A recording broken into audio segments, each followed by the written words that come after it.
The more you begin to investigate what we think we understand, where we came from, what we think we're doing, the more you begin to see we've been lied to. We've been lied to by every institution. What makes you think for 1 minute that the religious institution is the only one that's never been touched? The religious institutions of this world are at the bottom of the dirt. The religious institutions in this world are put there by the same people who gave you your government, your corrupt education, to set up your international banking cartels, because our masters don't give a damn about you or your family. All they care about is what they have always cared about, and that's controlling the whole damn world. We have been misled away from the true and divine presence in the universe that men have called God. I don't know what God is, but I know what He isn't. And unless and until you are prepared to look at the whole truth, and wherever it may go, whoever it may lead to, if you want to look the other way, or if you want to play favorites, then somewhere along the line you're going to find out you're messing with divine justice. The more you educate yourself, the more you understand where things come from, the more obvious things become, and you begin to see lies everywhere. You have to know the truth and seek the truth, and the truth will set you free.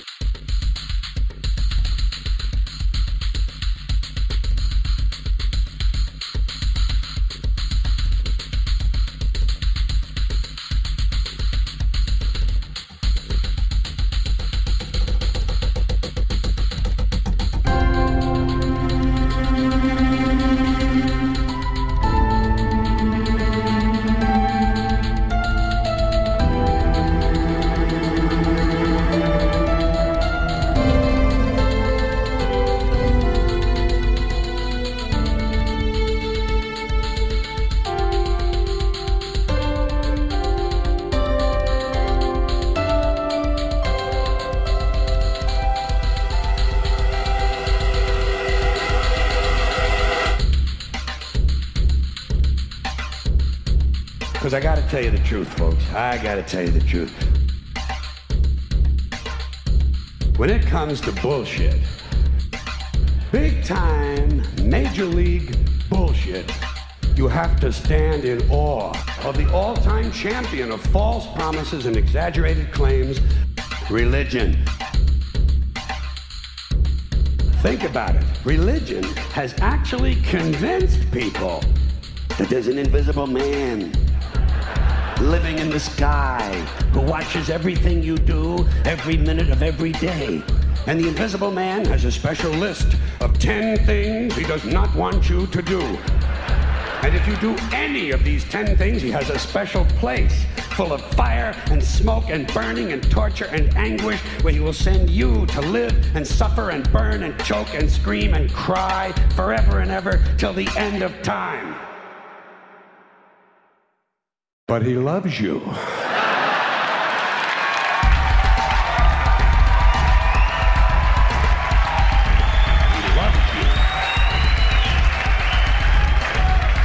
He loves you and he needs money. He always needs money. He's all powerful, all perfect, all knowing, and all wise. Somehow just can't handle money. Religion takes in billions of dollars, they pay no taxes, and they always need a little more. Now, you talk about a good bullshit story. Holy shit.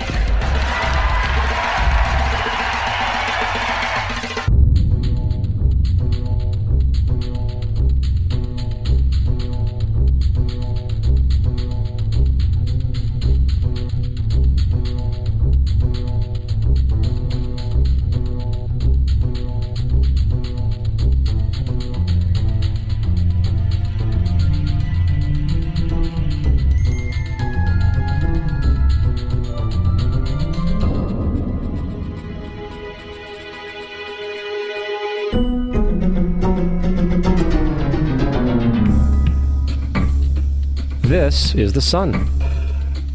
As far back as 10,000 BC, history is abundant with carvings and writings reflecting people's respect and adoration for this object. And it is simple to understand why, as every morning the sun would rise, bringing vision, warmth, and security, saving man from the cold, blind, predator-filled darkness of night. Without it, the cultures understood, the crops would not grow, and life on the planet would not survive. These realities made the sun the most adorned object of all time. Likewise, they were also very aware of the stars. The tracking of the stars allowed them to recognize and anticipate events which occurred over long periods of time, such as eclipses and full moons. They in turn cataloged celestial groups into what we know today as constellations. This is the cross of the zodiac, one of the oldest conceptual images in human history. It reflects the sun as it figuratively passes through the 12 major constellations over the course of a year. It also reflects the 12 months of the year, the 4 seasons, and the solstices and equinoxes. The term zodiac relates to the fact that constellations were anthropomorphized or personified as figures or animals. In other words, the early civilizations did not just follow the sun and stars, they personified them with elaborate myths involving their movements and relationships. The sun, with its life-giving and saving qualities, was personified as a representative of the unseen creator or God, God's Son, the light of the world, the savior of humankind. Likewise, the 12 constellations represented places of travel for God's Son, and were identified by names, usually representing elements of nature that happened during that period of time. For example, Aquarius, the water bearer, who brings the spring rains.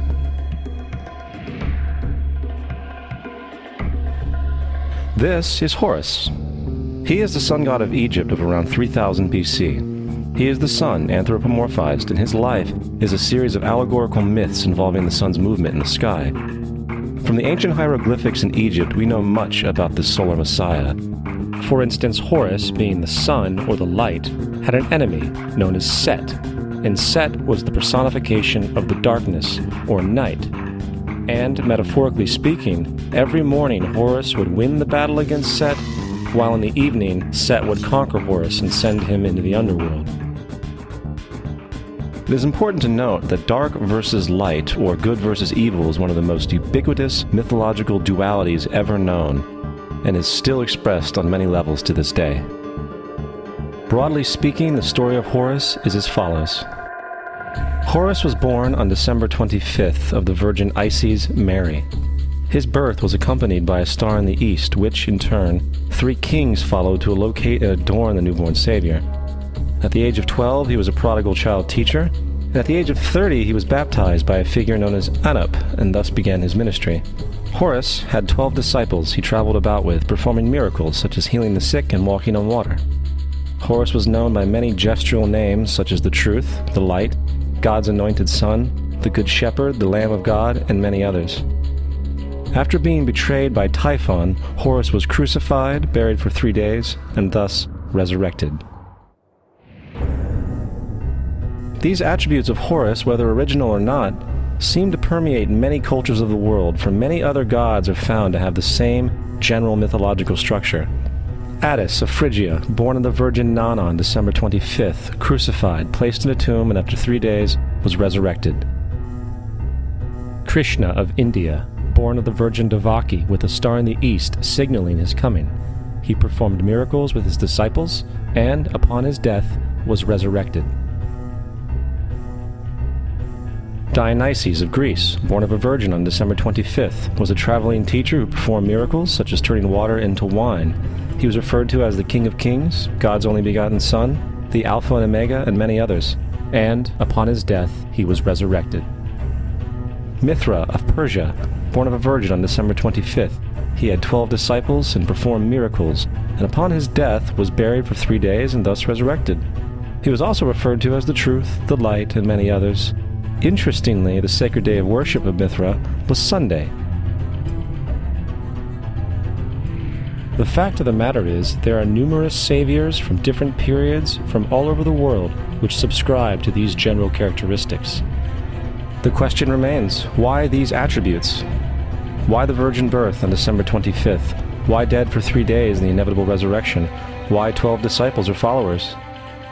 To find out, let's examine the most recent of the solar messiahs. Jesus Christ was born of the Virgin Mary on December 25th in Bethlehem. His birth was announced by a star in the east, which 3 kings or magi followed to locate and adorn the new Savior. He was a child teacher at 12, and at the age of 30 he was baptized by John the Baptist, and thus began his ministry. Jesus had 12 disciples, which he traveled about with, performing miracles such as healing the sick, walking on water, raising the dead. He was also known as the King of Kings, the Son of God, the Light of the World, the Alpha and Omega, the Lamb of God, and many, many others. After being betrayed by his disciple Judas and sold for 30 pieces of silver, he was crucified, placed in a tomb, and after 3 days was resurrected and ascended into heaven. First of all, the birth sequence is completely astrological. The star in the east is Sirius, the brightest star in the night sky, which, on December 24th, aligns with the 3 brightest stars in Orion's belt. These 3 bright stars in Orion's belt are called today what they were called in ancient times, the 3 kings. And the 3 kings and the brightest star, Sirius, all point to the place of the sunrise on December 25th. This is why the 3 kings follow the star in the east, in order to locate the sunrise, the birth of the sun.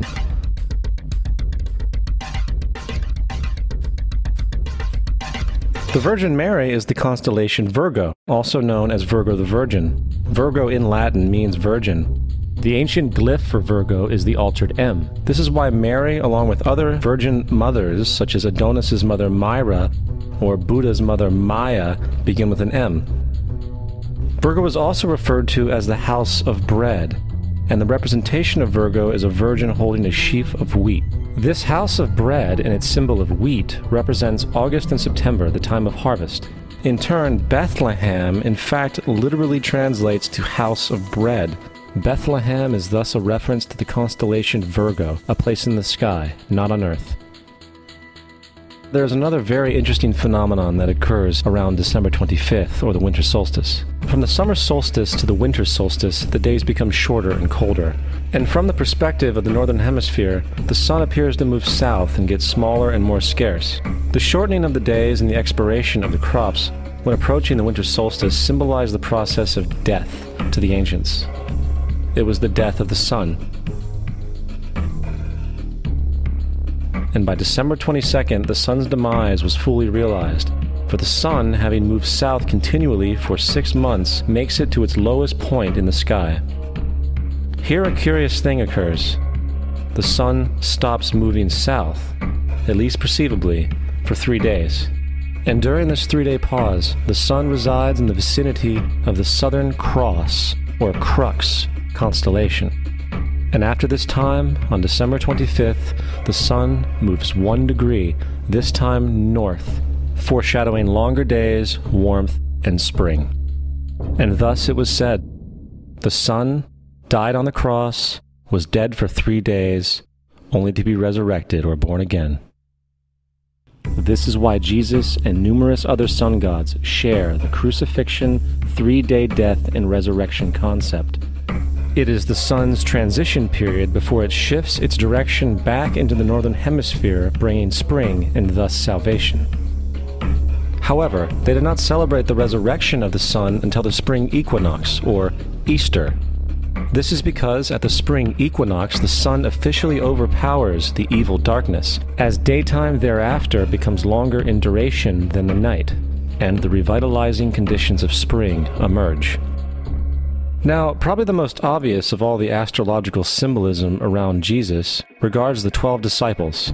They are simply the 12 constellations of the zodiac, which Jesus, being the sun, travels about with. In fact, the number 12 is replete throughout the Bible.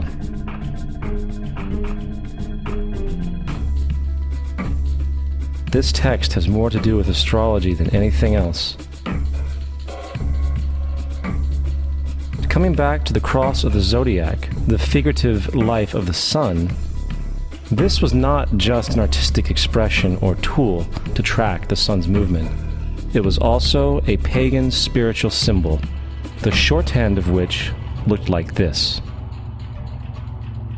This is not a symbol of Christianity. It is a pagan adaptation of the cross of the zodiac.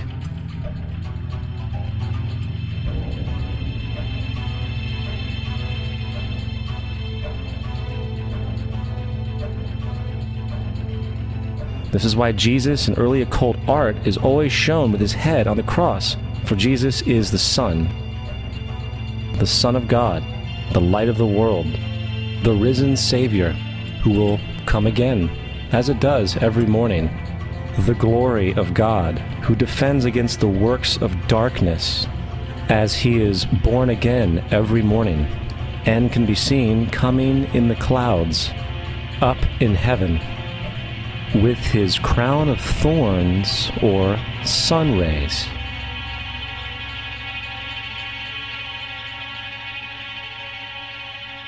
Now, of the many astronomical metaphors in the Bible, one of the most important has to do with the ages. Throughout the scriptures, there are numerous references to the age. In order to understand this, we need to be familiar with a phenomenon known as the precession of the equinoxes. The ancient Egyptians, along with cultures long before them, recognized that approximately every 2150 years, the sunrise on the morning of the spring equinox would occur in a different sign of the zodiac. This has to do with a slow, angular wobble that the Earth maintains as it rotates on its axis. It is called a precession because the constellations go backwards rather than through the normal yearly cycle. The amount of time it takes for the precession to go through all 12 signs is roughly 25,765 years. This is also called the Great Year, and ancient societies were very aware of this, and they referred to each 2150-year period as an age. From 4300 BC to 2150 BC, it was the age of Taurus, the bull. From 2150 BC to 1 AD, it was the age of Aries, the ram. And from 1 AD to 2150 AD, it is the age of Pisces, the age we are still in to this day. And in and around 2150, we will enter the new age, the age of Aquarius. Now, the Bible reflects, broadly speaking, a symbolic movement through 3 ages while foreshadowing a 4th. In the Old Testament, when Moses comes down Mount Sinai with the 10 Commandments, he is very upset to see his people worshiping a golden bull calf. In fact, he shattered the stone tablets and instructed his people to kill each other in order to purify themselves. Most biblical scholars will attribute this anger to the fact that the Israelites were worshiping a false idol or something to that effect. The reality is, the golden bull is Taurus the bull, and Moses represents the new age of Aries the ram.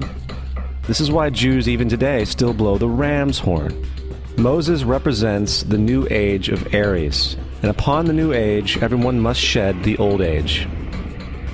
Other deities mark these transitions as well, such as Mithra, a pre-Christian god who kills the bull in the same symbology.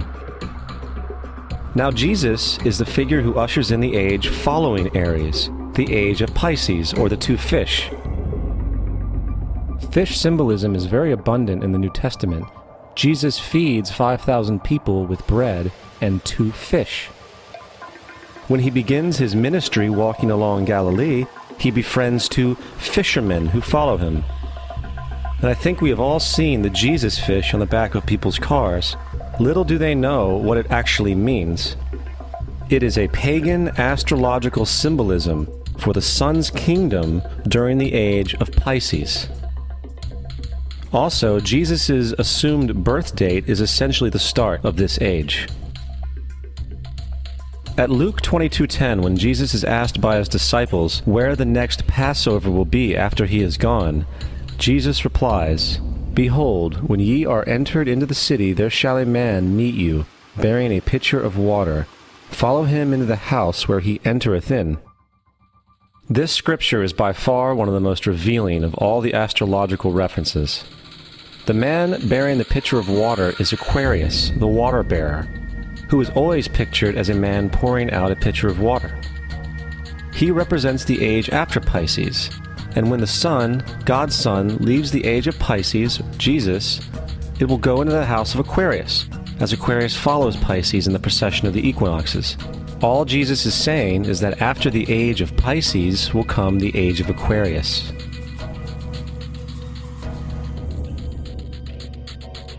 Now, we have all heard about the end times and the end of the world. The cartoonish depictions in the book of Revelation aside, the main source of this idea comes from Matthew 28:20, where Jesus says, "I will be with you even to the end of the world." However, in the King James Version, world is a mistranslation, among many mistranslations. The actual word being used is eon, which means age. I will be with you even to the end of the age, which is true, as Jesus' solar Piscean personification will end when the sun enters the age of Aquarius. The entire concept of end times and the end of the world is a misinterpreted astrological allegory. Let's tell that to the approximately 100 million people in America who believe the end of the world is coming. Furthermore, the character of Jesus being a literary and astrological hybrid is most explicitly a plagiarization of the Egyptian sun god Horus. For example, inscribed about 3,500 years ago on the walls at the Temple of Luxor in Egypt are images of the Annunciation, the Immaculate Conception, the birth, and the adoration of Horus. The images begin with Thoth announcing to the Virgin Isis that she will conceive Horus, then Neph, the Holy Ghost, impregnating the Virgin, and then the virgin birth and the adoration. This is exactly the story of Jesus' miracle conception. In fact, the literary similarities between the Egyptian religion and the Christian religion are staggering.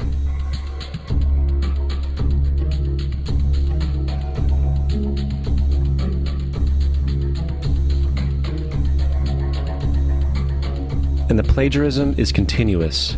The story of Noah and Noah's Ark is taken directly from tradition. The concept of the Great Flood is ubiquitous throughout the ancient world, with over 200 cited claims in different periods and times. However, one need look no further for a pre-Christian source than the Epic of Gilgamesh, written in 2600 BC. This story talks of a great flood commanded by God, an ark with saved animals upon it, and even the release and return of a dove, all held in common with the biblical story, among many other similarities. And then there is the plagiarized story of Moses. Upon Moses' birth, it is said that he was placed in a reed basket and set adrift in a river in order to avoid infanticide. He was later rescued by a daughter of royalty and raised by her as a prince. This baby in a basket story was lifted directly from the myth of Sargon of Akkad of around 2250 BC. Sargon was born, placed in a reed basket in order to avoid infanticide, and set adrift in a river. He was in turn rescued and raised by Aki, a royal midwife. Furthermore, Moses is known as the lawgiver, the giver of the Ten Commandments, the Mosaic Law. However, the idea of a law being passed from God to a prophet up on a mountain is also a very old motif. Moses is just another lawgiver in a long line of lawgivers in mythological history. In India, Manu was the great lawgiver. In Crete, Minos ascended Mount Dicta, where Zeus gave him the sacred laws, while in Egypt there was Meses, who carried stone tablets and upon them the laws of God were written. Manu, Minos, Meses, Moses. And as far as the Ten Commandments, they are taken outright from spell 125 in the Egyptian Book of the Dead. What the Book of the Dead phrased, "I have not stolen," became "Thou shalt not steal." "I have not killed," became "Thou shalt not kill." "I have not told lies," became "Thou shalt not bear false witness," and so forth. In fact, the Egyptian religion is likely the primary foundational basis for the Judeo-Christian theology. Baptism, afterlife, final judgment, virgin birth, death and resurrection, crucifixion, the Ark of the Covenant, circumcision, saviors, Holy Communion, Great Flood, Easter, Christmas, Passover, and many, many more are all attributes of Egyptian ideas long predating Christianity and Judaism.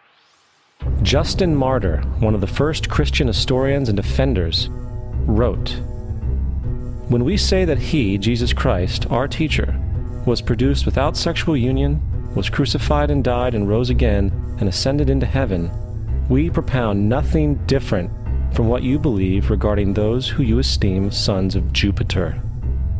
In a different writing, Justin Martyr said, "He was born of a virgin, accept this in common with what you believe of Perseus."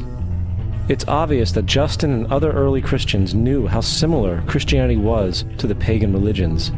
However, Justin had a solution. As far as he was concerned, the devil did it.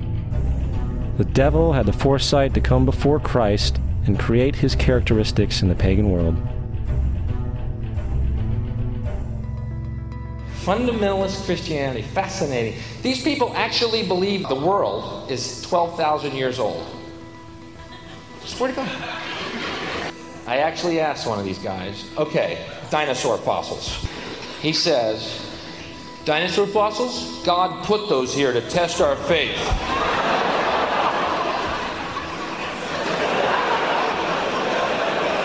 I think God put you here to test my faith, dude.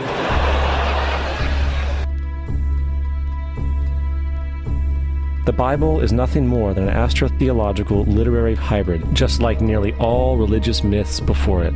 In fact, the aspect of transference of one character's attributes to a new character can be found within the book itself. In the Old Testament, there is the story of Joseph. Joseph was a prototype for Jesus. Joseph was born of a miracle birth. Jesus was born of a miracle birth. Joseph was of 12 brothers. Jesus had 12 disciples. Joseph was sold for 20 pieces of silver. Jesus was sold for 30 pieces of silver. Brother Judah suggests the sale of Joseph. Disciple Judas suggests the sale of Jesus. Joseph began his work at the age of 30. Jesus began his work at the age of 30. The parallels go on and on.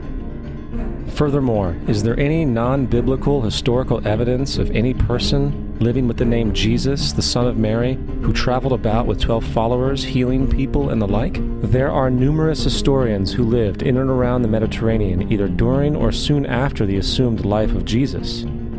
How many of these historians document this figure? Not one. However, to be fair, that doesn't mean defenders of the historical Jesus haven't claimed the contrary. 4 historians are typically referenced to justify Jesus' existence. Pliny the Younger, Suetonius, and Tacitus are the first 3.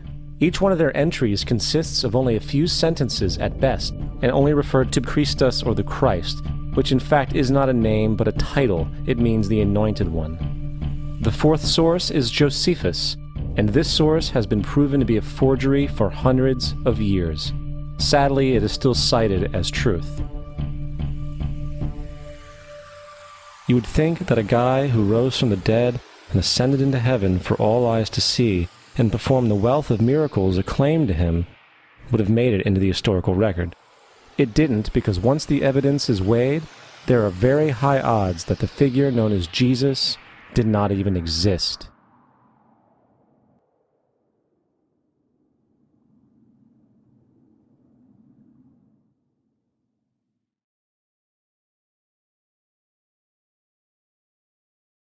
We don't want to be unkind, but we want to be factual. We don't want to cause hurt feelings, but we want to be academically correct in what we understand and know to be true. Christianity just is not based on truth. We find that Christianity was in fact nothing more than a Roman story, developed politically. The reality is, Jesus was the solar deity of the Gnostic Christian sect, and like all other pagan gods, he was a mythical figure. It was the political establishment that sought to historize the Jesus figure for social control. By 325 AD in Rome, Emperor Constantine convened the Council of Nicaea. It was during this meeting that the politically motivated Christian doctrines were established, and thus began a long history of Christian bloodshed and spiritual fraud. And for the next 1600 years, the Vatican maintained a political stranglehold on all of Europe, leading to such joyous periods as the Dark Ages, along with enlightening events such as the Crusades and the Inquisition.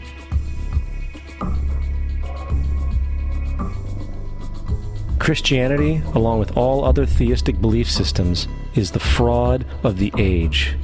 It serves to detach the species from the natural world, and likewise each other. It supports blind submission to authority. It reduces human responsibility to the effect that God controls everything, and in turn awful crimes can be justified in the name of a divine pursuit. And most importantly, it empowers those who know the truth, but use the myth to manipulate and control societies. The religious myth is the most powerful device ever created and serves as the psychological soil upon which other myths can flourish.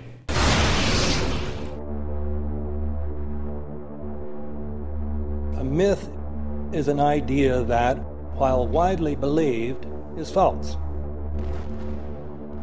In a deeper sense, in the religious sense, a myth serves as an orienting and mobilizing story for a people.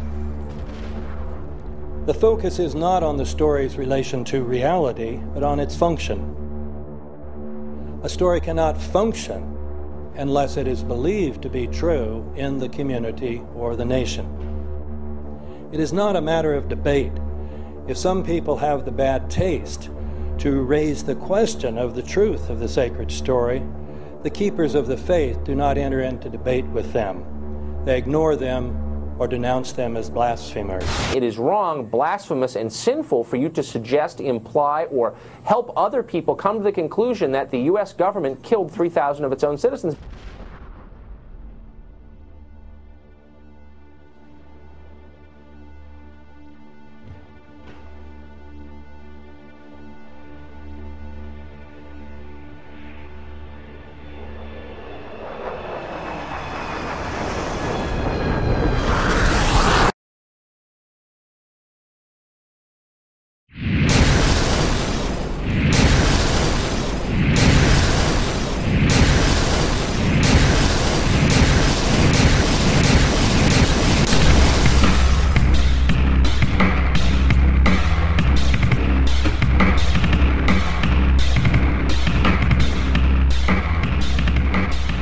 As if a demolition team set off when you see the old demolitions of these old buildings. It looks like one of those scenes of an old building being purposely dynamited and blown up. Anybody who's ever watched a building being demolished on purpose knows that if you're going to do this, you have to get at the under-infrastructure of a building and bring it down.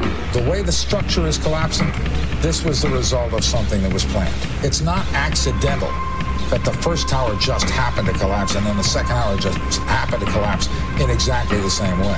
How they accomplished this, we don't know. The building collapsed to dust.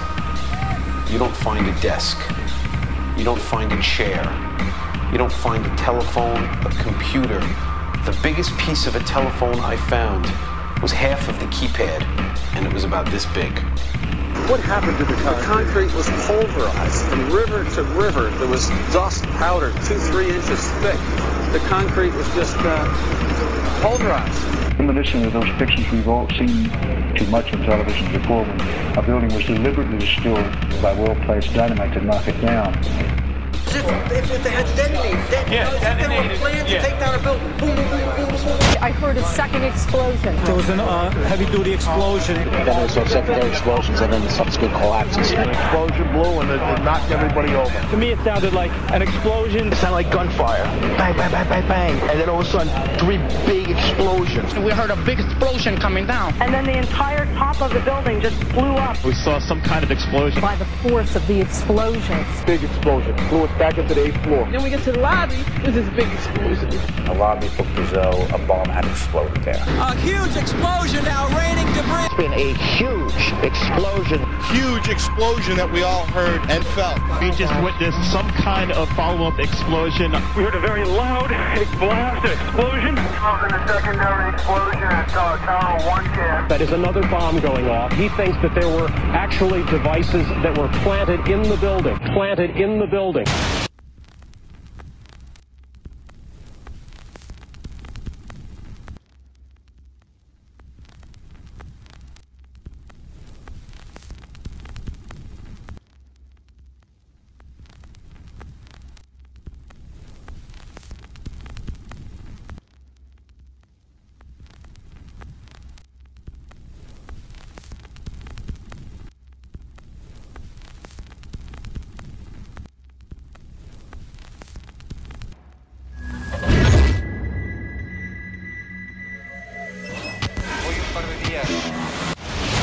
don't think anybody could have predicted that they would try to use an airplane as a missile, a hijacked airplane as a missile. Nobody in our government, at least, and I don't think the prior government that could envision flying airplanes into buildings. No specific threat involving really domestic operation or involving what happened, obviously, the city's airliner and so forth. There were no warning signs that I'm aware of. USA Today reports that in the 2 years before the attacks on September the 11th, NORAD conducted exercises using hijacked airliners as weapons. And one target was the World Trade Center.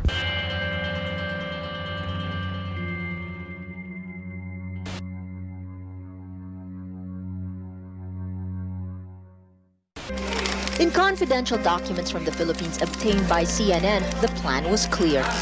He will board any American commercial aircraft, control its cockpit, and dive it at the CIA headquarters.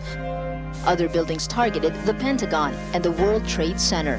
Security and counterterrorism was blinking red, in the words of George Tenet, that the warnings of an imminent attack were so severe that something dramatic should have been done. It was unparalleled. Instead, our president went on a month-long vacation.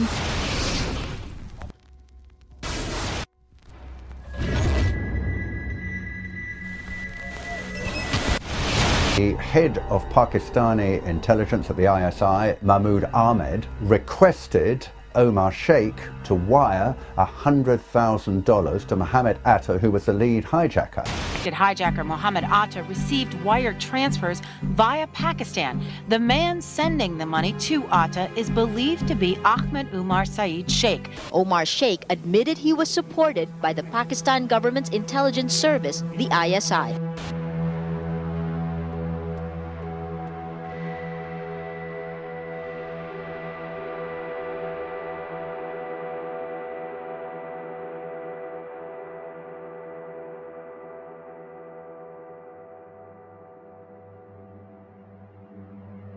Although we are told that 4 or 5 of the alleged hijackers were on each of the flights. If so, their names should have been on the flight manifests. But the flight manifests that have been released contain neither the names of the alleged hijackers nor any Arab names whatsoever. We know that the men who were supposedly the hijackers had their houses, cars, credit cards paid for by the U.S. government. They were, in truth, agents. Evidence was also apparently planted. The passport of one of the hijackers on Flight 11 was allegedly found in the Rebel. Goes through the fireball, through the side of the plane, and comes down the ground unscathed. But something happened. For 6 months, they reported they had this passport. Boy, we've got it. We've got the proof. And then the guy stood up and was alive. Several of these 19 men are still alive.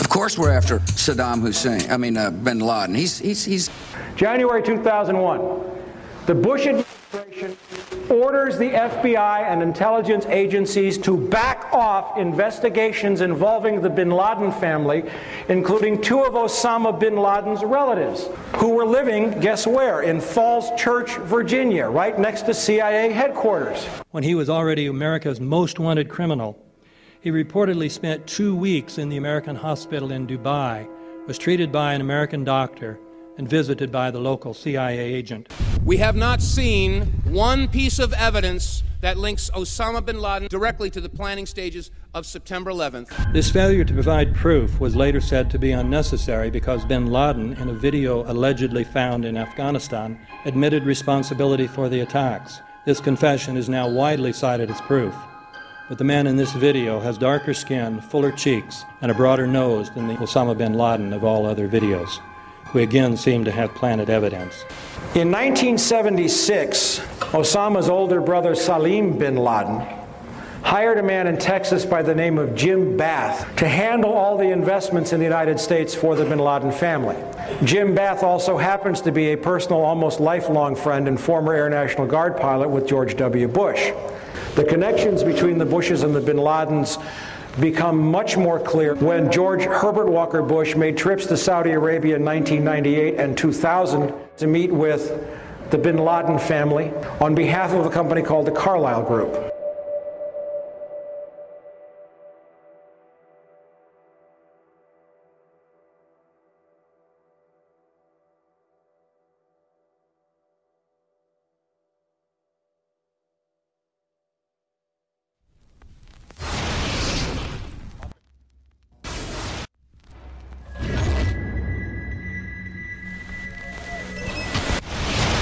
How could anyone fly a 60-ton, 125-foot wide, 44-foot tall plane through this obstacle course? The aircraft, before striking the Pentagon, reportedly executed a 270-degree downward spiral, and yet Hani Hanjour was known as a terrible pilot who could not safely fly even a small plane.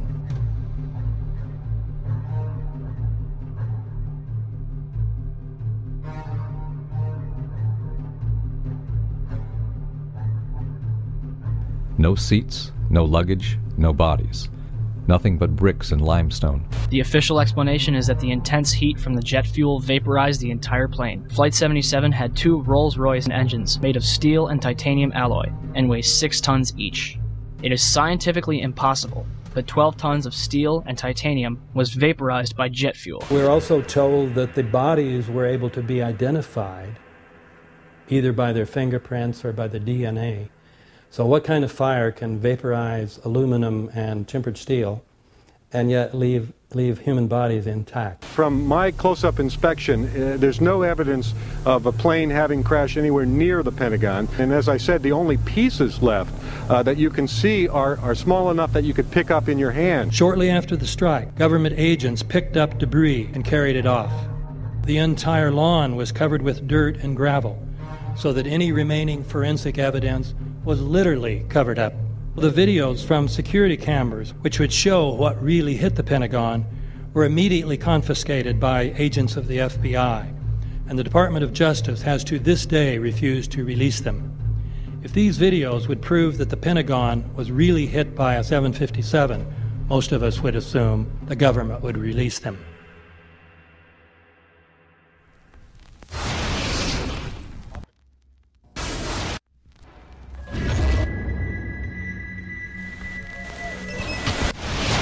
It looks like there's nothing there except for a hole in the ground. Basically, that's right. The only thing you could see from where we were was a big gouge in the earth and some broken trees. We could see some people walking around in the area, but from where we could see, there wasn't much left. Any large pieces of debris at all? No, there was nothing that you could distinguish that a plane had crashed there.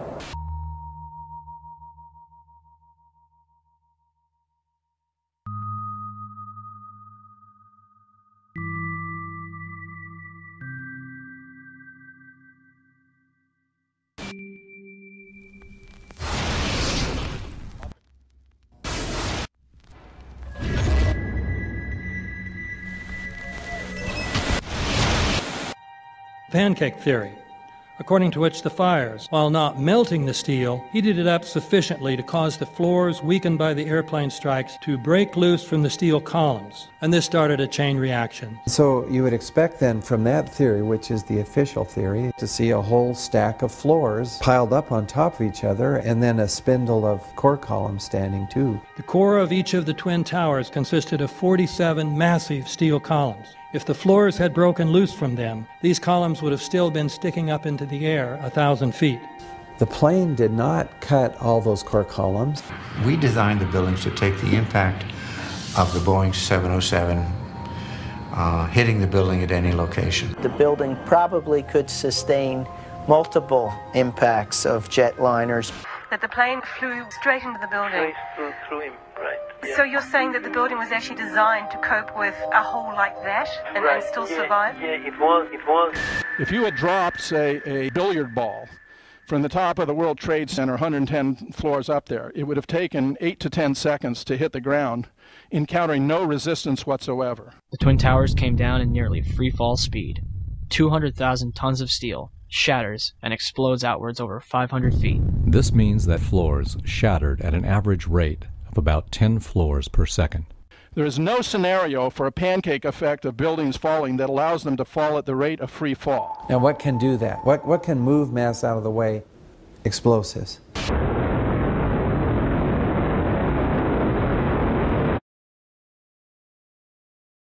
"47 huge steel columns going up the core. They're interconnected. How do you get them to fail simultaneously so the core disappears? It looks like those core columns were cut.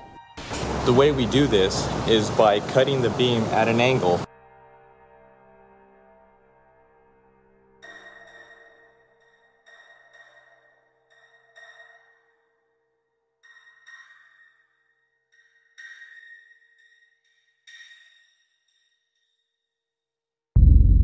I started looking at the molten metal. All three buildings, both towers in the rubble, in the basement areas, and Building 7, there's these pools of molten metal.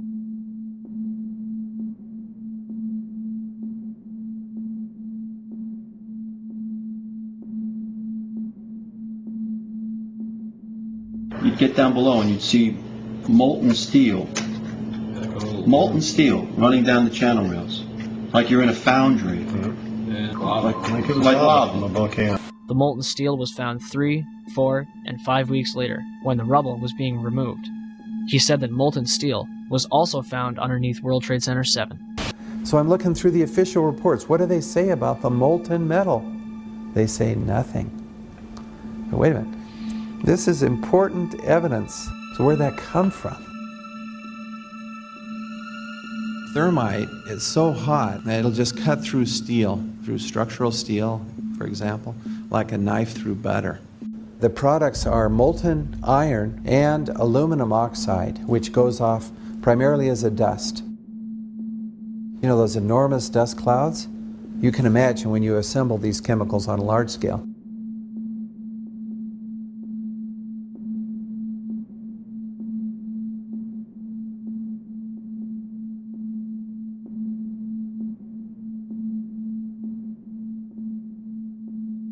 Molten metal pools under both towers after they collapsed, and Building 7. Now, Building 7 wasn't even hit by a jet.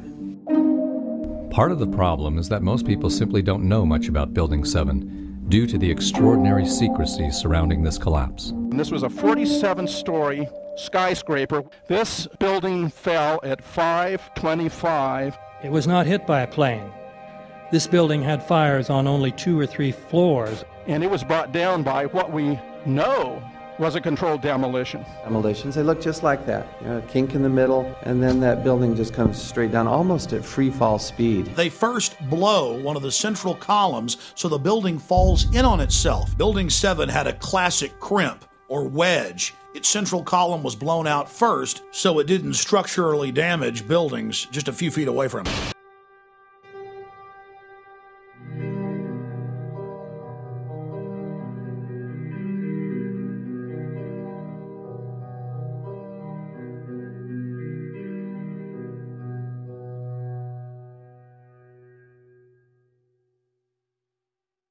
Our office was on the B1 level. As I was talking to a supervisor at 8:46, and all of a sudden we hear, boom!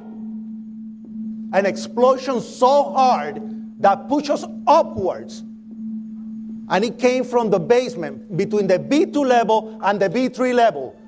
And when I went to verbalize, we hear, boom! The impact of the plane on the top. As I'm walking by the main freight corridor building in the corridor, that's when I got blown. I mean, the impact of the explosion threw me to the floor, and that's when everything started happening. All of a sudden, a big impact happened again, and all the ceiling tile was falling down, the light fixtures were falling. You know, you got to go clear across the whole from 1 to 2 World Trade Center, and then all of a sudden, it happened all over again. Something else hit us to the floor. Right in the basement, you felt it. Walls were caving in, everything that was going on. I mean, I know of people that got killed in the basement. I know of people that got broken legs in the basement. People that got reconstructive surgery because the walls hit them in the face.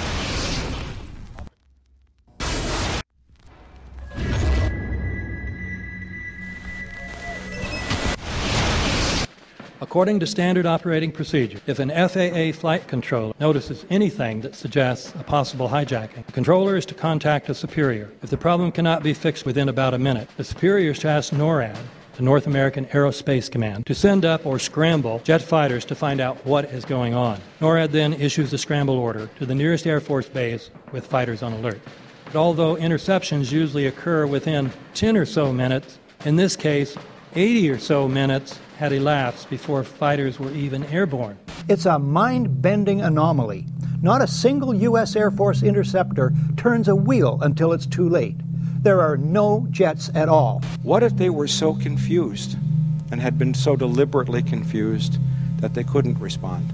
The reason that they didn't know where to go was because a number of conflicting and overlapping war game exercises were taking place. It involved the insertion of false radar blips onto radar screens in the Northeast Air Defense Sector. Center Team U, we have a problem here. We have a hijacked aircraft headed towards New York. We need someone to scramble some F-16s or something up there to help us out. Is this real world or exercise? Is this real world or exercise? There was another exercise, Vigilant Warrior, which was, in fact, according to a NORAD source, a live-fly hijack drill being conducted at the same time. With only 8 available fighter aircraft, and they have to be dispatched in pairs, they were dealing with as many as 22 possible hijacks on the day of 9/11, and they couldn't separate the war game exercises from the actual hijacks.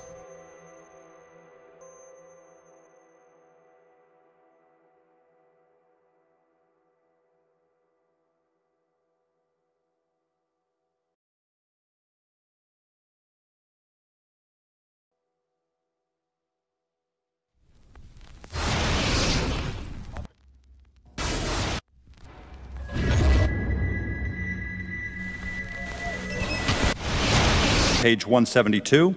The U.S. government has not been able to determine the origin of the money used for the 9/11 attacks. Ultimately, the question is of little practical significance. The American authorities have not managed to trace the source of the funding. And then the most amazingly disingenuous statement ultimately is it of little consequence. It is of massive consequence. Doesn't it matter who paid for 9/11? The collapse of Building 7 has been recognized as especially difficult to explain. The 9/11 Commission report implicitly admitted that it could not explain the collapse of this building by not even mentioning it. President, why are you and the Vice President insisting on appearing together before the 9/11 Commission? Because the 9/11 Commission wants to ask us questions. That's why we're meeting, and I look forward to meeting with them and answering their questions. Why you're appearing together rather than separately, which was their request? Because it's a good chance for both of us to answer questions that the 9/11 Commission is looking forward to asking us, and I'm looking forward to answering them. Let's see. Do you think they should be able to stand up and speak their own words? They should go under oath. They should be, yeah, in public.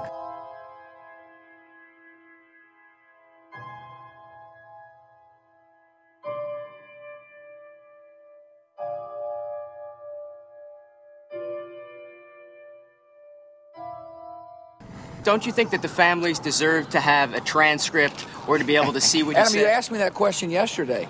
I got the same answer, yeah. The final report was a unanimous report. That means that if there was a single commissioner who had any objection about anything, that fact would be dropped from the report. We have found out that he not only served on the transition team of the Bush administration, that he was a person who wrote a draft memo for the setup of the Bush administration's National Security Council, that he was an individual who wrote the preemptive war strategy that was eventually used for the war in Iraq, that he is a close friend of Condoleezza Rice's. We want him to resign. There is literally nothing in the 9/11 report that the Bush administration did not approve of.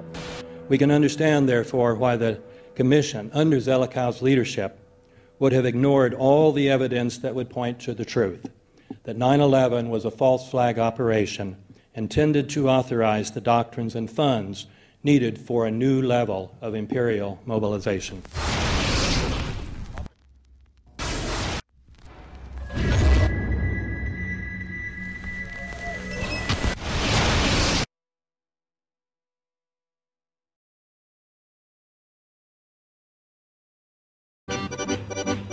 armed with knives, armed with chemical, biological, nuclear weapons. Fanatics, terrorists, September 11th. September 11th, killers, September 11th, terrorists. Terrorists of Al-Qaeda, terrorists, nuclear weapons, terrorists. 9/11, terror, terrorist, evil. September 11th, September 11th. The terrorists, war and danger. September 11th, terrorism, global terrorism, terrorism, terrorists, terrorists, terrorists, terrorists, terrorists, the terror, terrorists, terrorist, terrorism. September 11th, global terrorism, terrorist, terror, terrorism. September 11th, world terrorism, terrorist, terrorism. September 11th, global terrorism. September the 11th, terror, terrorist, terror, terror, terror. Weapons of mass destruction. September the 11th, September the 11th, terrorists, the evil terrorists, terrorists, terrorists, no.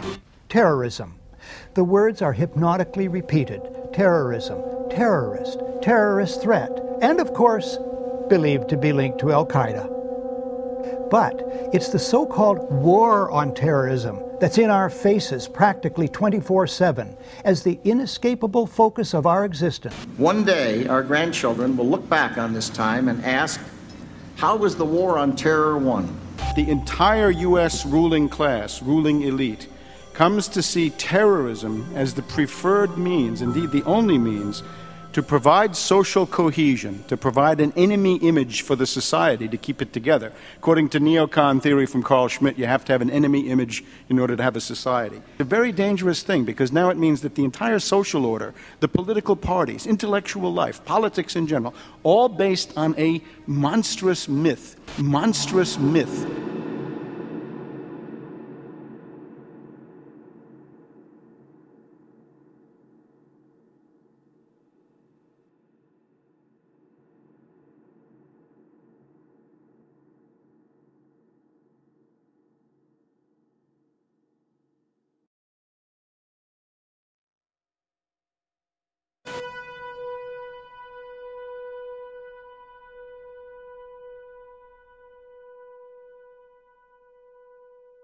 Look, the CIA has done in this country, what they've done to us is unbelievable. Look at the terrorist acts that have occurred. The CIA behind most, if not all of them. We had the Marine Barracks. We had our embassy in Kenya. We had Pan Am 103. We had the USS Cole. We had Oklahoma City. We had the World Trade Center in 1993. That helped the terrorists blow up the World Trade Center the first time. They built the bomb. They got the driver's license. The informant, the informant, a fellow named Salam, a 43-year-old former Egyptian army officer, he was given the assignment to put the bomb together. And he went to his supervisor, his FBI supervisor, and said, we're going to put a dummy bomb in here, right? And the FBI supervisor said, no, we're going to put a real bomb. The FBI actually carried out the attack on the World Trade Center in 1993. They actually hired Ahmad Salam and paid him $1 million and gave him real explosives, a detonator, and told him to build a bomb and to give it to the foolish people that he was controlling to allow them to attack the World Trade Center complex. Unfortunately for them, there were only 6 people killed, not enough to pass the legislation. So what happened is 2 years later, April 19, 1995, down comes Oklahoma City Murrah building, 168 people killed. 1 year later, the anti-terrorism legislation that takes away many of our constitutional rights and civil liberties is passed.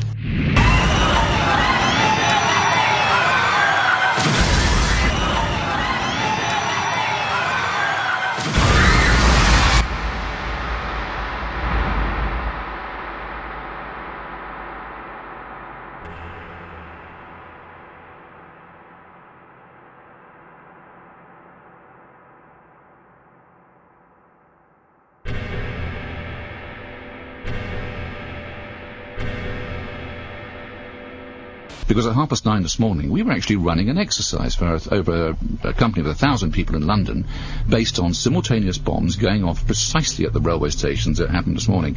So I still have the hairs on the back of my neck standing upright. To get this quite straight, you were running an exercise to see how you would cope with this, and it happened while you were running the exercise? Precisely.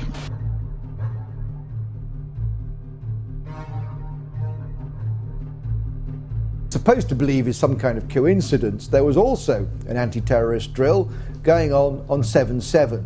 And again, just like 9/11, they were talking about attacks on the same targets, the same kind of tube stations, and exactly the same time, as the actual attack happened, providing some kind of cover for what must be operations orchestrated in some way by the state.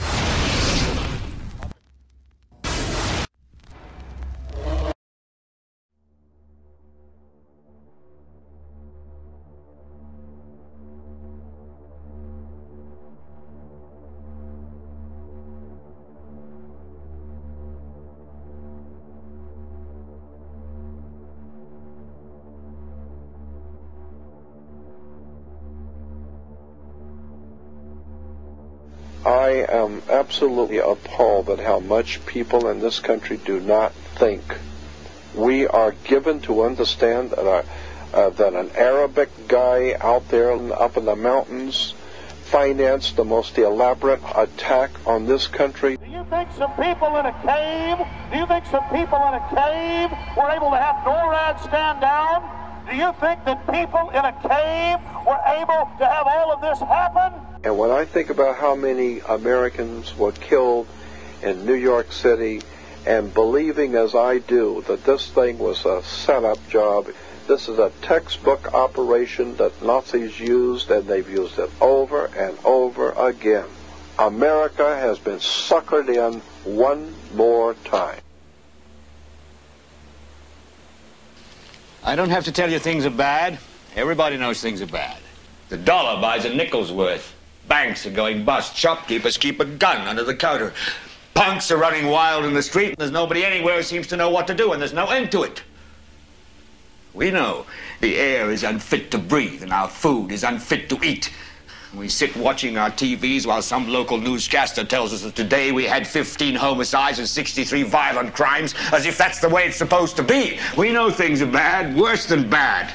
They're crazy. It's like everything everywhere is going crazy, so we don't go out anymore. We sit in the house, and slowly the world we're living in is getting smaller, and all we say is, please, at least leave us alone in our living rooms. Let me have my toaster and my TV and my steel-belted radios, and I won't say anything. Just leave us alone. Well, I'm not going to leave you alone. I want you to get mad. I don't want you to protest. I don't want you to riot. I don't want you to write to your congressmen because I wouldn't know what to tell you to write. I don't know what to do about the depression and the inflation and the Russians and the crime in the street. All I know is that first, you've got to get mad. You've got to say, I'm a human being. God damn it. My life has value.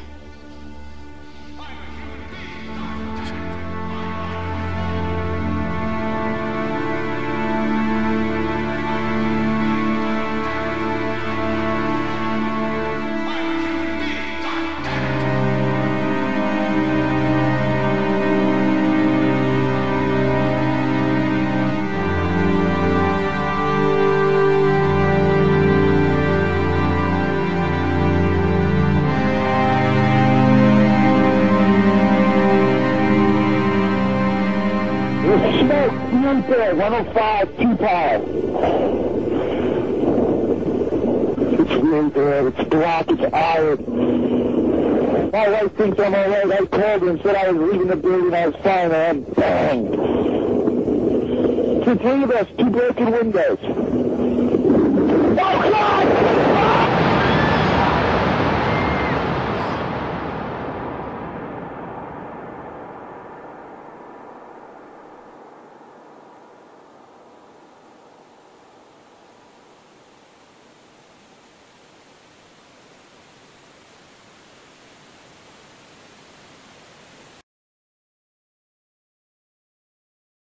Ladies and gentlemen, the very word secrecy is repugnant in a free and open society, and we are, as a people, inherently and historically opposed to secret societies, to secret oaths, and to secret proceedings. For we are opposed around the world by a monolithic and ruthless conspiracy that relies primarily on covert means for expanding its sphere of influence, on infiltration instead of invasion, on subversion instead of elections, on intimidation instead of free choice. It is a system which has conscripted vast human and material resources into the building of a tightly knit, highly efficient machine that combines military, diplomatic, intelligence, economic, scientific, and political operations. Its preparations are concealed, not published. Its mistakes are buried, not headlined. Its dissenters are silenced, not praised. No expenditure is questioned, no secret is revealed. That is why the Athenian lawmaker Solon decreed it a crime for any citizen to shrink from controversy. I am asking your help in the tremendous task of informing and alerting the American people, confident that with your help, man will be what he was born to be, free and independent.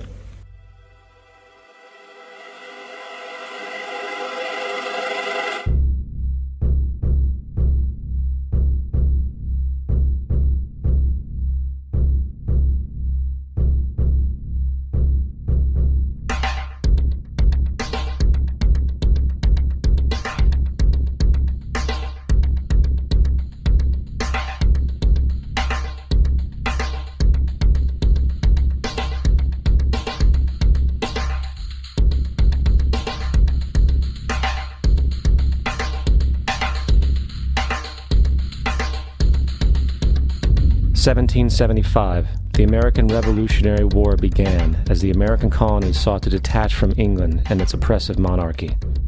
Though many reasons are cited for the revolution, one in particular sticks out as the prime cause: that King George III of England outlawed the interest-free, independent currency the colonies were producing and using for themselves, in turn forcing them to borrow money from the Central Bank of England at interest, immediately putting the colonies into debt.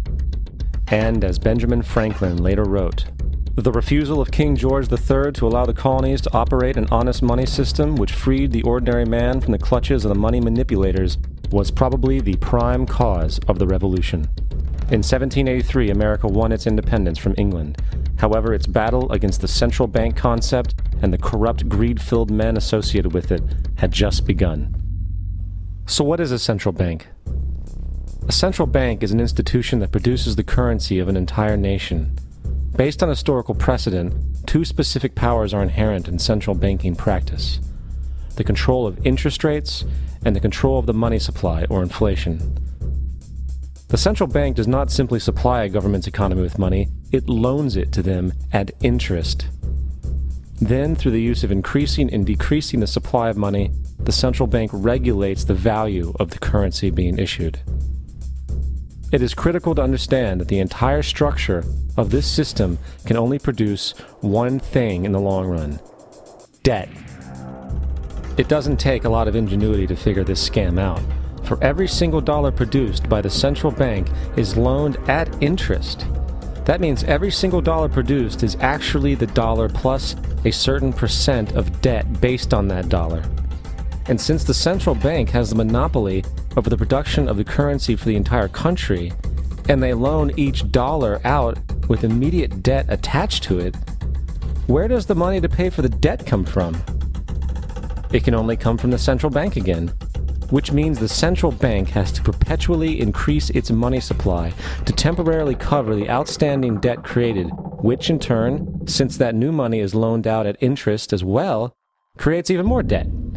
The end result of this system without fail is slavery, for it is impossible for the government and thus the public to ever come out of the self-generating debt.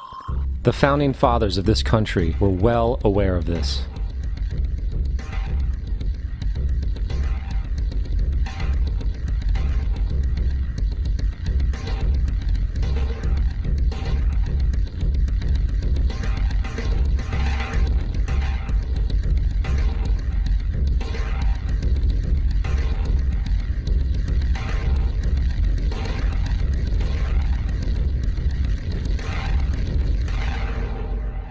By the early 20th century, the U.S. had already implemented and removed a few central banking systems, which were swindled into place by ruthless banking interests. At this time, the dominant families in the banking and business world were the Rockefellers, the Morgans, the Warburgs, the Rothschilds. And in the early 1900s, they sought to push, once again, legislation to create another central bank. However, they knew the government and public were very weary of such an institution, so they needed to create an incident to affect public opinion. So, J.P. Morgan, publicly considered a financial luminary at the time, exploited his mass influence by publishing rumors that a prominent bank in New York was insolvent or bankrupt. Morgan knew this would cause mass hysteria, which would affect other banks as well. And it did.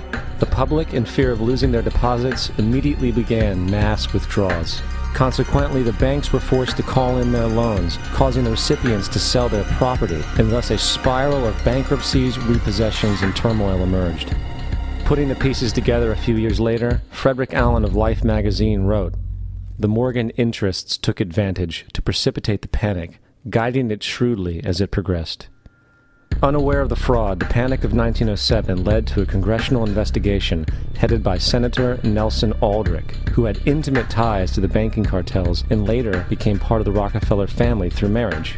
The commission, led by Aldrich, recommended a central bank should be implemented so a panic like 1907 could never happen again. This was the spark the international bankers needed to initiate their plan. In 1910, a secret meeting was held at a J.P. Morgan estate on Jekyll Island off the coast of Georgia. It was there that the central banking bill called the Federal Reserve Act was written. This legislation was written by bankers, not lawmakers. This meeting was so secretive, so concealed from government and public knowledge that the 10 or so figures who attended disguised their names when en route to the island. After this bill was constructed, it was then handed over to their political frontman, Senator Nelson Aldrich, to push through Congress. And in 1913, with heavy political sponsorship by the bankers, Woodrow Wilson became president, having already agreed to sign the Federal Reserve Act in exchange for campaign support. And 2 days before Christmas, when most of Congress was at home with their families, the Federal Reserve Act was voted in, and Wilson in turn made it law. Years later, Woodrow Wilson wrote, in regret,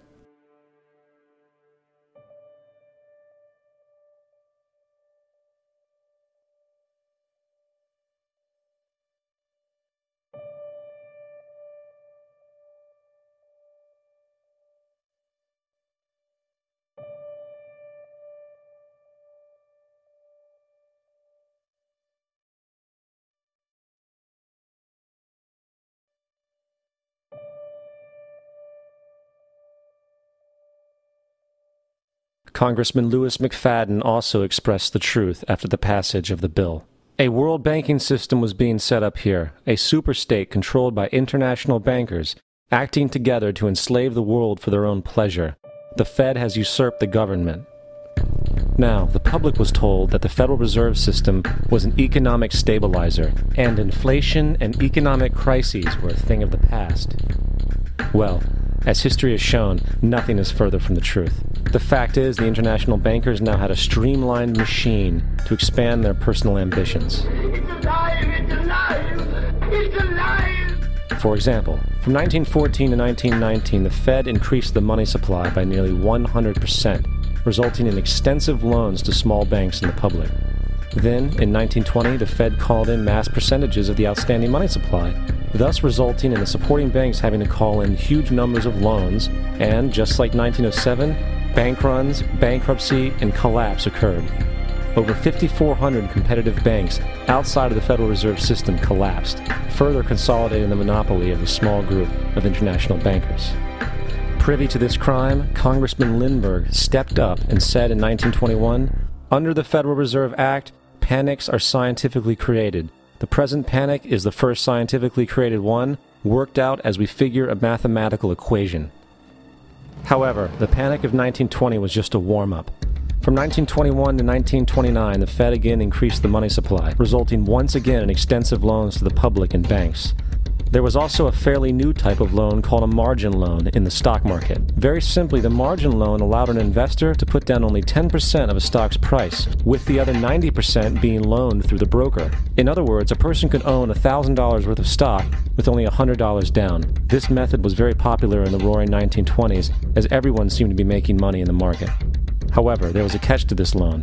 It could be called in at any time and had to be paid within 24 hours. This is termed a margin call, and the typical result of a margin call is the selling of the stock purchased with the loan. So, a few months before October in 1929, J.D. Rockefeller, Bernard Baruch, and other insiders quietly exited the market. And on October 24th, 1929, the New York financiers who furnished the margin loans started calling them in masse. This sparked an instantaneous, massive sell-off in the market, for everyone had to cover the margin loans. It then triggered mass bank runs for the same reason, in turn collapsing over 16,000 banks, enabling the conspiring international bankers to not only buy up rival banks at a discount, but to also buy up whole corporations at pennies on the dollar. It was the greatest robbery in American history. But that didn't stop there. Rather than expanding the money supply in order to recover from this economic collapse, the Fed actually contracted it, fueling one of the largest depressions in history. Once again outraged, Congressman Louis McFadden, a longtime opponent of the banking cartels, began bringing impeachment proceedings against the Federal Reserve Board, saying of the crash and depression, it was a carefully contrived occurrence. International bankers sought to bring about a condition of despair so that they might emerge the rulers of us all. Not surprisingly, and after 2 previous assassination attempts, McFadden was poisoned at a banquet before he could push for the impeachment. Now, having reduced the society to squalor, the Federal Reserve bankers decided that the gold standard should be removed. In order to do this, they needed to acquire the remaining gold in the system. So, under the pretense of helping to end the Depression, came the 1933 gold seizure. Under the threat of imprisonment for 10 years, everyone in America was required to turn in all gold bullion to the Treasury, essentially robbing the public of what little wealth they had left. And at the end of 1933, the gold standard was abolished. If you look at a dollar bill from before 1933, it says it is redeemable in gold. You look at a dollar bill today, it says it is legal tender, which means it is backed by absolutely nothing. It is worthless paper. The only thing that gives our money value is how much of it is in circulation. Therefore, the power to regulate the money supply is also the power to regulate its value, which is also the power to bring entire economies and societies to its knees.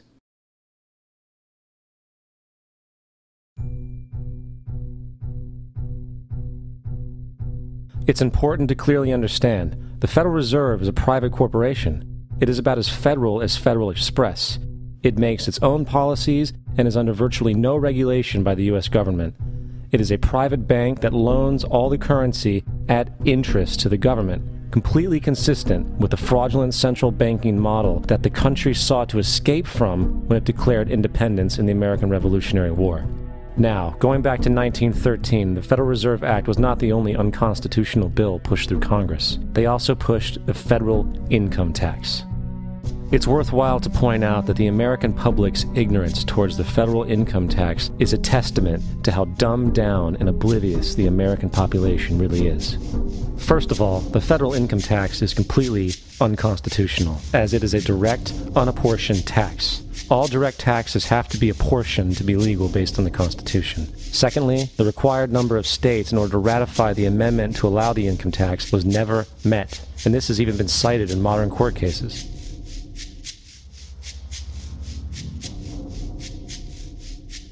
Third, at the present day, roughly 35% of the average worker's income is taken from them via this tax. That means you work 4 months out of the year to fulfill this tax obligation. And guess where that money goes? It goes to pay the interest on the currency being produced by the fraudulent Federal Reserve Bank, a system that does not have to exist at all. The money you make working 4 months out of the year goes almost literally into the pockets of the international bankers who own the private Federal Reserve Bank. And fourth, even with the fraudulent government claim as to the legality of the income tax, there is literally no statute, no law in existence that requires you to pay this tax, period. I really expected that, of course there's a law that you can point to in the law book, the code, that requires you to file a tax return. Of course there is. I was at that point where I couldn't find the statute that clearly made a person liable, at least not me and most people I know. And I had no choice in my mind except to resign. Based on the research that I did throughout the year 2000 and that I'm still doing, I have not found that law. I've asked Congress, we've asked a lot of people in the IRS commissioners, helpers. They can't answer, because if they answer, the American people are going to know that this whole thing is a fraud. I haven't filed an federal income tax return since I left. I have not filed a tax return since 1999. the income tax is nothing less than the enslavement of the entire country.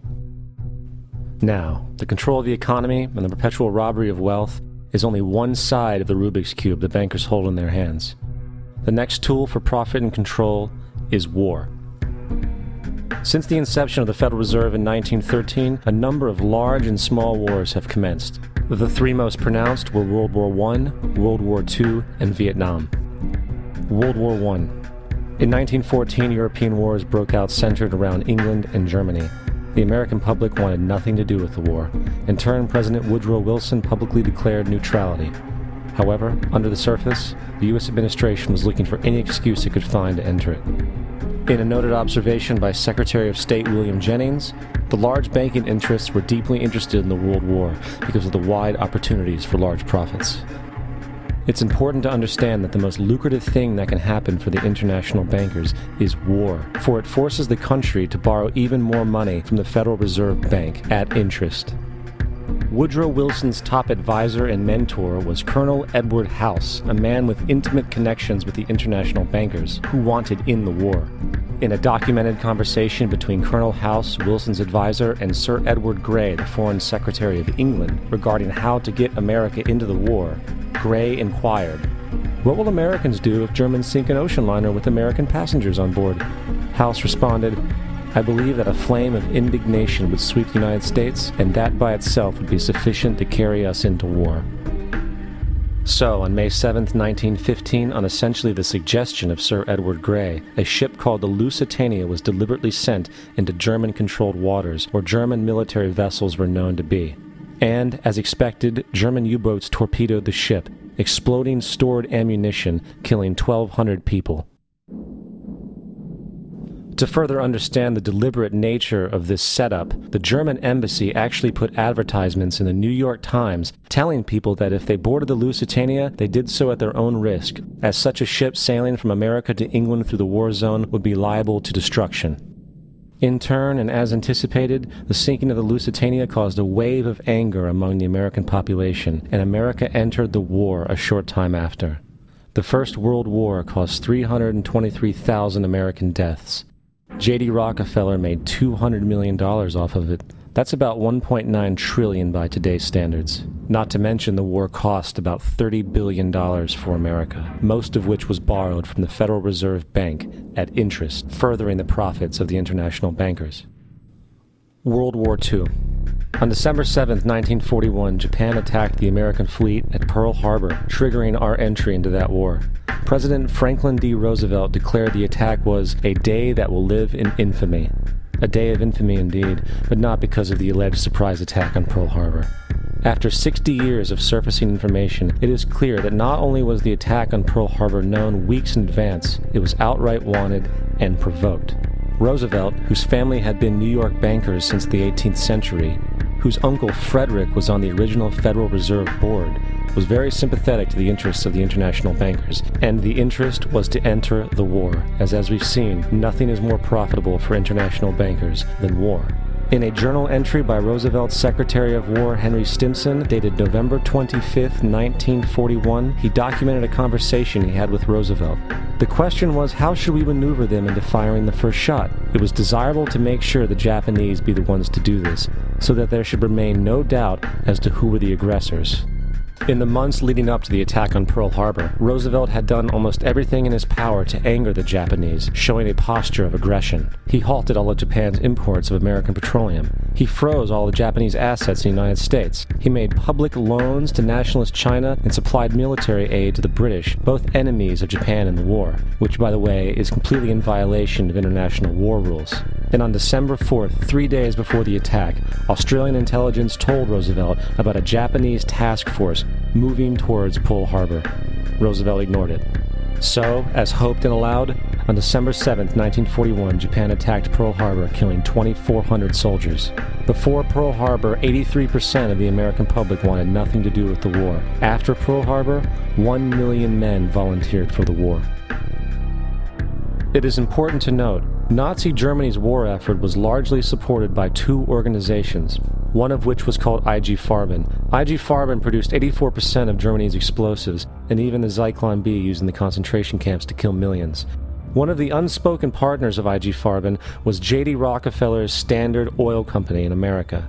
In fact, the German Air Force could not operate without a special additive patented by Rockefeller's Standard Oil.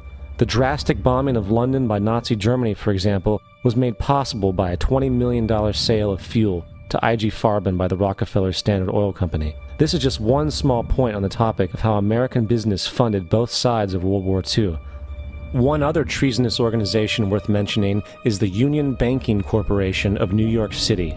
Not only did it finance numerous aspects of Hitler's rise to power, along with actual materials during the war, it was also a Nazi money laundering bank, which was eventually exposed for having millions of dollars of Nazi money in its vaults. The Union Banking Corporation of New York was eventually seized for violations of the Trading with the Enemy Act. Guess who the director and vice president of the Union Bank was? Prescott Bush, our current president's grandfather, and of course our former president's father. Keep that in mind when considering the moral and political dispositions of the Bush family. Vietnam. The United States' official declaration of war on North Vietnam in 1964 came after an alleged incident involving 2 U.S. destroyers being attacked by North Vietnamese PT boats in the Gulf of Tonkin. This was known as the Gulf of Tonkin Incident. This single situation was the catalytic pretext for massive troop deployment and full-fledged warfare. One problem, however, the attack on the U.S. destroyers by Vietnamese PT boats never happened. It was a completely staged event to have an excuse to enter the war.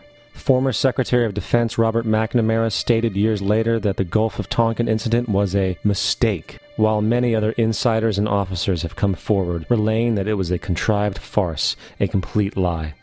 Once in the war, it was business as usual. In October 1966, President Lyndon Johnson lifted trading restrictions on the Soviet bloc, knowing full well that the Soviets were providing upwards of 80% of North Vietnam's war supplies.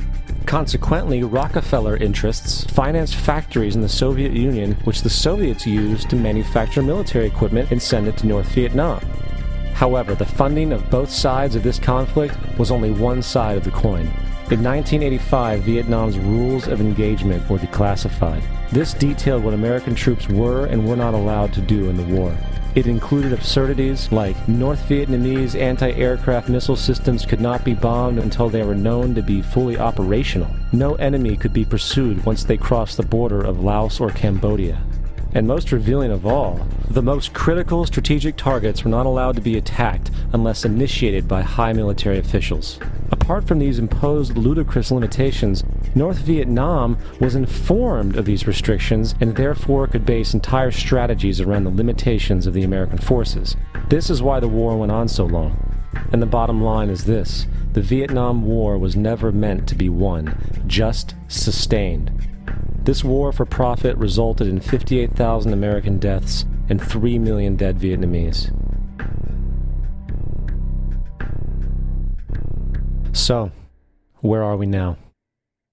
September 11th was the jumpstart for what is now an accelerated agenda by the ruthless elite. It was a staged war pretext no different than the sinking of the Lusitania, the provoking of Pearl Harbor, and the Gulf of Tonkin lie. In fact, if 9/11 wasn't a planned war pretext, it would be an exception to the rule. It has been used to launch 2 unprovoked illegal wars, one against Iraq and one against Afghanistan. However, 9/11 was a pretext for another war as well, the war against you.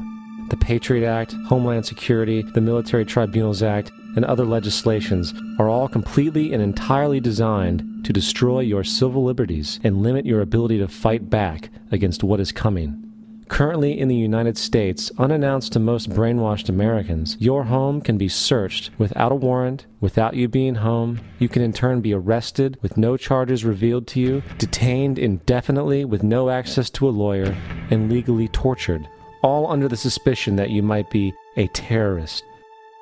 If you need a painted picture of what is happening in this country, let's recognize how history repeats itself.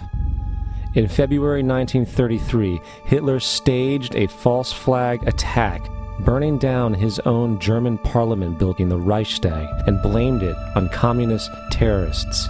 Within the next few weeks, he passed the Enabling Act, which completely eradicated the German Constitution, destroying people's liberties. He then led a series of preemptive wars, all justified to the German people as necessary to maintaining homeland security.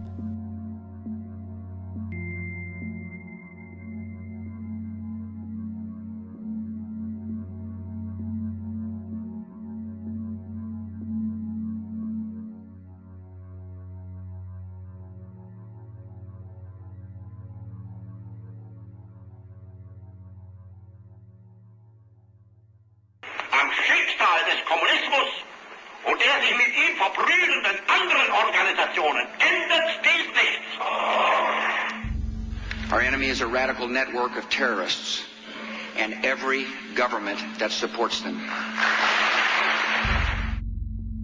It's time to wake up.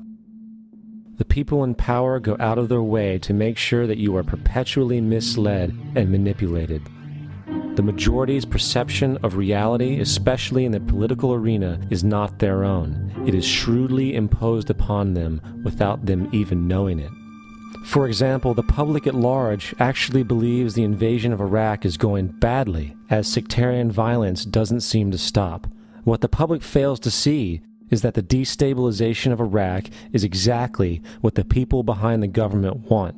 This war is to be sustained so the region can be divided up, domination of the oil maintained, continual profits reaped for the defense contractors, and most importantly, permanent military bases established to be used as a launching pad against other oil-bearing, non-conforming countries such as Iran and Syria. For further implication that the civil war and destabilization is purely intentional, in 2005, 2 elite British SAS officers were arrested by Iraqi police after being caught driving around in their car shooting at civilians while dressed up as Arabs. After being arrested and taken to a jail in Basra, the British Army immediately requested the release of these men. When the Basra government refused, British tanks came in and physically broke out the men from the Basra prison. If you wish to destroy an area, how do you do it? Well, there are 2 ways. You can go in there and bomb it and so forth, but that is not very efficient. What you do is you try to get the people in that area to kill each other and to destroy their own territory, their own farms. And that's what's been done in that area. The way in which you destroy an opponent is get him to destroy himself by dividing his ranks against one another. Then you feed both sides. You have agents feeding both sides, inflaming both sides. And they kill each other off. And it's time that some of us woke up to this reality to understand that people who try to maintain empires and create empires do it by manipulating the people they're trying to conquer. You might want to ask yourself why the entire culture is utterly saturated with mass media entertainment from all sides, while the educational system in America continues its stupefying downward slide since the U.S. government decided to take over and subsidize the public school system. What your government pays for, it gets. When we understand that, then we look at government-financed institutions of education and see the kind of students and the kind of education that's being turned out by these government-financed schools. Logic will tell you that if what is being turned out in those schools was not in accord with what the state and the federal government wanted, then it would change it. The bottom line is that the government is getting what they have ordered. They do not want your children to be educated. They do not want you to think too much. That is why our country and our world has become so proliferated with entertainments, mass media, television shows, amusement parks, drugs, alcohol, and every kind of entertainment to keep the human mind entertained, so that you don't get in the way of important people by doing too much thinking. You had better wake up and understand that there are people who are guiding your life and you don't even know it. We're in a lot of trouble because you people and 62 million other Americans are listening to me right now, because less than 3% of you people read books. Because less than 15% of you read newspapers. Because the only truth you know is what you get over this tube. Right now, there is an entire generation that never knew anything that didn't come out of this tube. This tube is the gospel, the ultimate revelation. This tube can make or break presidents, popes, prime ministers. This tube is the most awesome goddamn force in the whole godless world. And woe is us if it ever falls into the hands of the wrong people. And when the largest company in the world controls the most awesome goddamn propaganda force in the whole godless world, who knows what shit will be peddled for truth on this network. So you listen to me. Listen to me. Television is not the truth. Television is a goddamn amusement park. Television is a circus, a carnival, a traveling troupe of acrobats, storytellers, dancers, singers, jugglers, sideshow freaks, lion tamers, and football players. We're in the boredom-killing business. But you people sit there day after day, night after night, all ages, colors, creeds. We're all you know. You're beginning to believe the illusions we're spinning here. You're beginning to think that the tube is reality and that your own lives are unreal. You do whatever the tube tells you. You dress like the tube. You eat like the tube. You raise your children like the tube. You even think like the tube. This is mass madness, you maniacs. In God's name, you people are the real thing. We are the illusion. The last thing the men behind the curtain want is a conscious, informed public capable of critical thinking, which is why a continually fraudulent zeitgeist is output via religion, the mass media, and the educational system. They seek to keep you in a distracted, naive bubble, and they are doing a damn good job of it. In 2005, an arrangement between Canada, Mexico, and the United States was made. This arrangement, unannounced to the public, unregulated by Congress, merges the United States, Mexico, and Canada into one entity, erasing all borders. It's called the North American Union, and you might want to ask yourself why you've never heard of this. In fact, there is only one mainstream reporter who has actually heard of and has had the courage to cover this issue. The Bush administration's open borders policy and its decision to ignore the enforcement of this country's immigration laws is part of a broader agenda. President Bush signed a formal agreement that will end the United States as we know it, and he took the step without approval from either the U.S. Congress or the people of the United States. It's a deal that few have even heard of. It's being done again by very few people at the very top on behalf of the investment class, but the working class of people, political officials across our country, from communities, from cities and so forth, they don't know anything about this. This isn't some trade agreement. It is a total removal of sovereignty from these countries, which will also result in a completely new currency called the Amero. Fall. Apart from that, I think one thing people who are dollar-based need to focus on is the Amero. That's the one thing that nobody's talking about that I think is going to have a big impact on everybody's life in Canada, the U.S., and Mexico. The Amero is the proposed new currency for the North American community, which is being developed right now between Canada, the U.S., and Mexico to make a borderless community, much like the EU, and the dollar, Canadian dollar, U.S. dollar, and the Mexican peso replaced by the Amero. By default of this agreement, the American Constitution will eventually be obsolete. You would think that a situation like this would be on the cover of every major newspaper. That is until you realize that the people who are behind this movement are the same people behind the mainstream media, and you are not told what you're not supposed to know. The North American Union is the same concept as the European Union, the African Union, and the soon-to-be Asian Union, and the same people are behind all of them. And, when the time is right, the North American Union, the European Union, the African Union, and the Asian Union will be merged together, forming the final stages of a plan these men have been working on for over 60 years. A one-world government.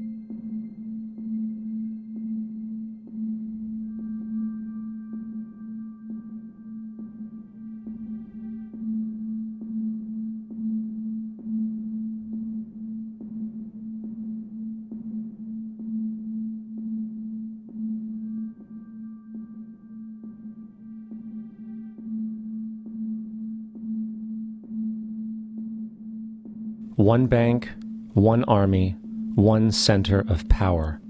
And if we have learned anything from history, it is that power corrupts, and absolute power corrupts absolutely. This is Aaron Russo, a filmmaker and former politician. To his left is Nicholas Rockefeller of the infamous Rockefeller banking and business dynasty. After maintaining a close friendship with Nicholas Rockefeller, Aaron eventually ended the relationship, appalled by what he had learned about the Rockefellers and their ambitions. I got a call one day from an attorney woman I knew, and she said, "Would you like to meet one of the Rockefellers?" I said, "Sure, I'd love to." And we became friends, and he began to divulge a lot of things to me.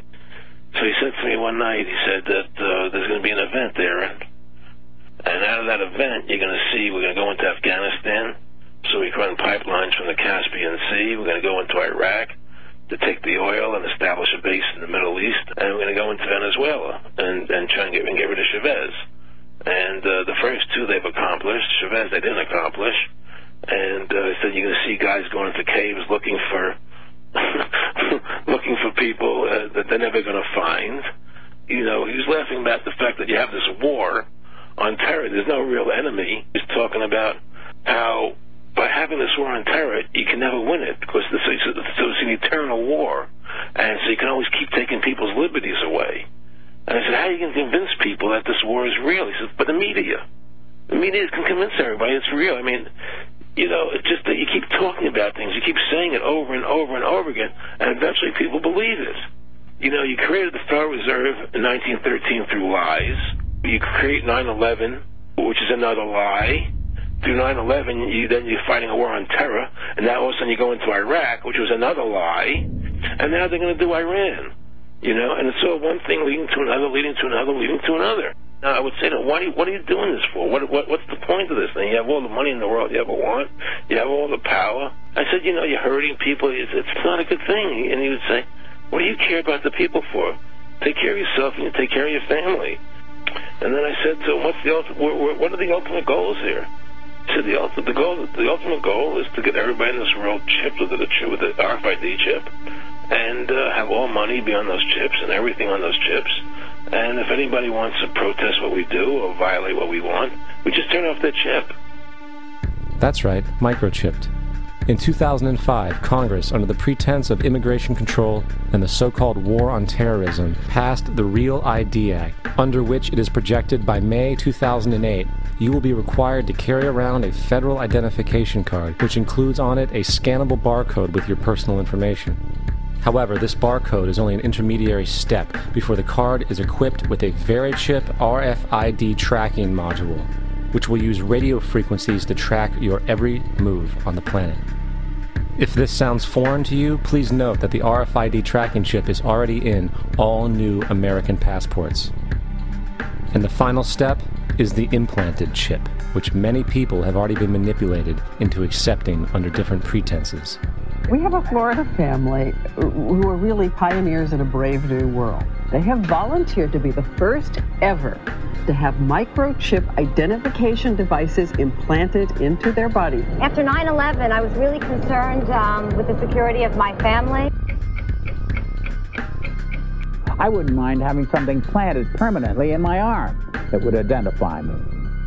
In the end, everybody will be locked into a monitored control grid where every single action you perform is documented. And if you get out of line, they can just turn off your chip, for at that point in time, every single aspect of society will revolve around interactions with the chips. This is the picture that is painted for the future if you open your eyes to see it. A centralized one-world economy where everyone's moves and everyone's transactions are tracked and monitored, all rights removed. The most incredible aspect of all.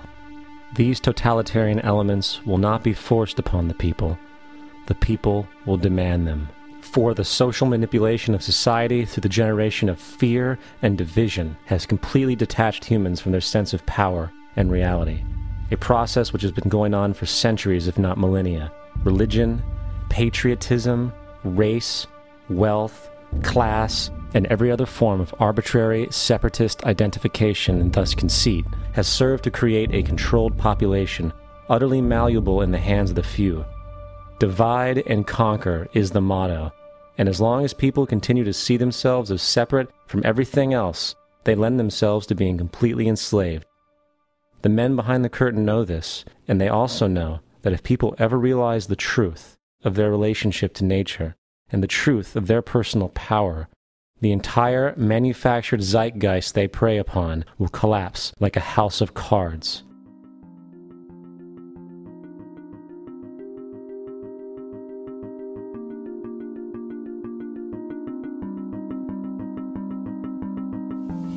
The whole system that we live in drills into us that we're powerless, that we're weak, that our society is evil, that it's crime-ridden, etc., and so forth. It's all a big, fat lie. We are powerful, beautiful, extraordinary. There is no reason why we cannot understand who we truly are, where we are going. There is no reason why the average individual cannot be fully empowered. We are incredibly powerful beings. You know, I think I spent 30 years of my life, in the first 30, trying to become something. I wanted to become good at things. I wanted to become good at tennis. I wanted to become good at school and grades and everything I kind of viewed in that perspective. I'm not okay the way I am, but if I got good at things, I realized that I had the game wrong. That the game was to find out what I already was. Find out what I already was.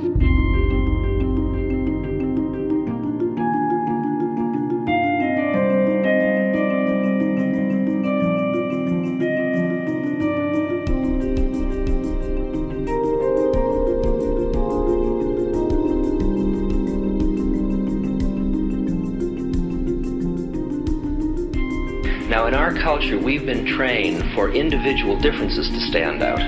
So you look at each person, immediately it is brighter, dumber, older, younger, richer, poorer, and we make all these dimensional distinctions, put them in categories and treat them that way. And we get so that we only see others as separate from ourselves in the ways in which they're separate. And one of the dramatic characteristics of experience is being with another person and suddenly seeing the ways in which they are like you, not different from you, and experiencing the fact that which is essence in you and which is essence in me is indeed one. The understanding that there is no other. It is all one. And I wasn't born Richard Alpert, I was just born as a human being, and then I learned this whole business of who I am and whether I'm good or bad or achieving or not. All that's learned along the way.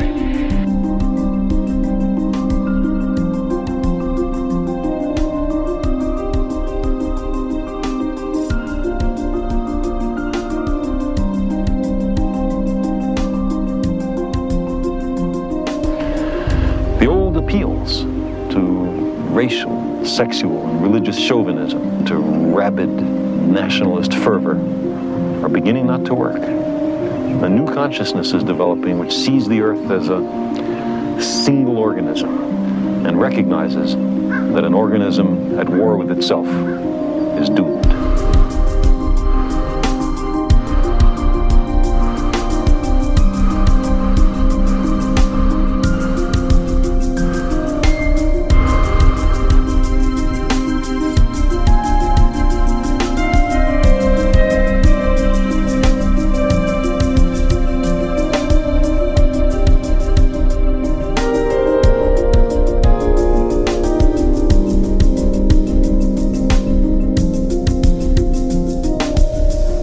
Bill Hicks used to finish his shows with this. Life's like a ride in an amusement park. And when you go on it, you think it's real. Because that's how powerful our minds are. And the ride goes up and down and round and round. It has thrills and chills, and it's very brightly colored. And it's very loud, and it's fun for a while. Some have been on the ride for a long time, and they begin to question, is this real, or is this just a ride? And other people have remembered, and they come back to us and they say, hey, don't worry. Don't be afraid ever. Because this is just a ride. And we kill those people. Shut him up. I've got a lot invested in this ride. Shut him up. Look at my furrows of worry. Look at my big bank account. My family. This has to be real. It's just a ride. But we always kill those good guys who try and tell us that. You ever notice that? And let the demons run amok? But it doesn't matter, because it's just a ride, and we can change it anytime we want. It's only a choice. No effort, no work, no job, No savings of money. Just a choice right now between fear and love.